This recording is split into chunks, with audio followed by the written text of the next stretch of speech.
In fact ఈ రోజున మనుషుల పైత్యం ఎంత పెరిగిపోయిందంటే అసలు యేసు ప్రభువే లేడంటున్నారు కొంతమంది చరిత్రలో. అది ఇంకా దారుణమైన పైత్యం అన్నమాట. ఔషధం దొరకని పైత్యం అది.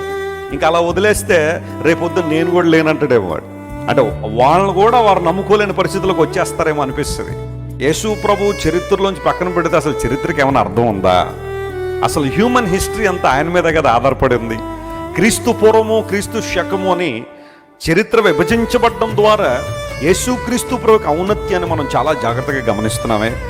అయితే ఈ రోజుల్లో కొంతమంది వాదన, అబ్బాయి తీశారండి యేసు ప్రభువు ముందు ఆ తర్వాత ఇప్పుడు తీశారు, కామన్ ఎరా అంటున్నారు, బిఫోర్ కామన్ ఎరా లేదా ఇన్ ద కామన్ ఎరా అంటున్నారని కొంతమంది. ఎవరు తీశారు నాయన? ఎవరు తీయలే.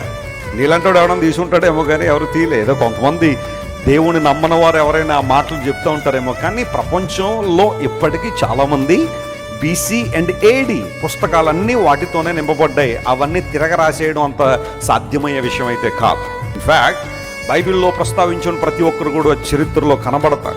నేను బైబిల్ని ఎందుకు అంతగా ప్రేమిస్తానంటే బైబిల్ కల్పిత కథ కాదు కనుక. హల్లెలూయా. ఒక వ్యక్తి ఒక చోట కూర్చుని తనకు నచ్చినట్టుగా రాసేసిన కథ బైబిల్ కాదు.